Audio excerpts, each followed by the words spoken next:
Bem, entre os efeitos que nós temos percebido do processo de globalização, podemos citar um aumento significativo dos fluxos. Que fluxos?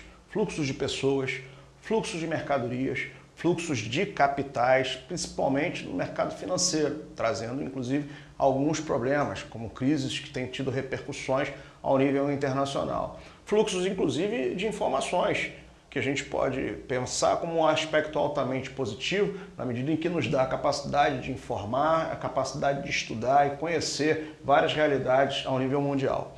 A padronização do consumo, a expansão da possibilidade de consumo ao nível mundial, vem levando as pessoas a quererem adquirir bens de consumo que são produzidos em vários lugares do mundo, o que vem gerando uma tentativa de padronizar comportamentos e formas de consumo.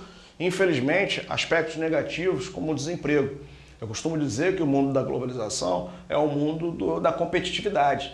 O mundo de quem não tem competência não se estabelece. Só que nem todos foram preparados para essa competitividade. A questão da preparação tecnológica ou a preparação técnica, enfim, ela exige não exatamente uma vontade. Em muitos países, em muitas sociedades, exige uma coisa chamada oportunidade. Não todos foram oportunizados para entrar neste mundo mais competitivo da globalização e, consequentemente, estão sendo colocados à deriva deste processo de competitividade e de exigência de qualidade ao nível mundial, sofrendo, enfim, os efeitos do desemprego estrutural.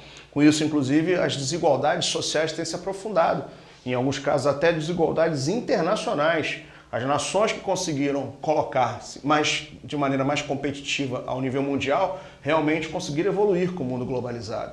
Mas algumas nações, infelizmente, têm enfrentado as dificuldades dessa chamada competitividade e estão ficando à deriva na economia mundial. Podemos citar alguns países africanos cujas economias ainda são de base agrária e que, por conta disso, têm dificuldades de se enquadrar nesse mundo mais competitivo e, infelizmente, portanto, ficando à margem da economia globalizada. Nós temos também o agravamento de alguns problemas ambientais, simples de entender, na cauda do aumento do consumo, gerado por essa perspectiva de maior consumo ao nível mundial, dado aí inclusive esses maiores fluxos, há uma exigência maior por certos recursos naturais e, lamentavelmente, não acompanhado de uma consciência ambiental em muitas nações. Alguns problemas ambientais nós percebemos que se agravaram, como aquecimento global, após o início, a retomada do processo de globalização. Infelizmente, a concentração de capital vem aumentando. E do que nós estamos falando quando citamos a concentração de capital? As fusões empresariais, através de trusts, através de holdings, né? As empresas têm começado a se fundir, também buscando essa maior competitividade. Temos vários casos no Brasil e no mundo, não só transcendendo inclusive a atividade industrial, passando até para o sistema financeiro. A ideia é diminuir a competitividade em seus locais de origem, ou seja, em seus países, e aumentar suas capacidades de entrar de maneira mais significativa no mercado mundial. Daí grandes fusões, daí grandes junções de empresas ao nível internacional. E finalmente, como um dos grandes efeitos mais significativos, até os países têm procurado essas associações. De certo que nós sabemos que alguns desses blocos econômicos não vieram a se formar exatamente nessa retomada da globalização pós-anos 80, pós-anos 90.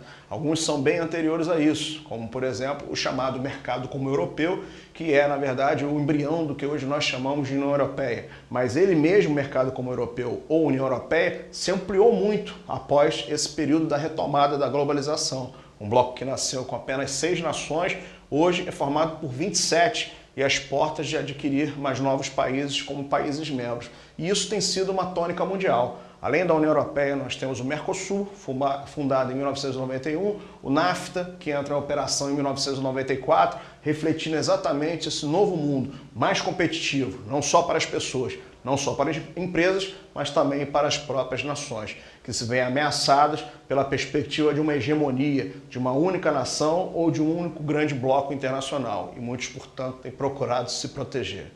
Pessoal, esta foi a nossa aula de globalização. Espero que ela tenha sido produtiva. Um grande abraço, até a próxima.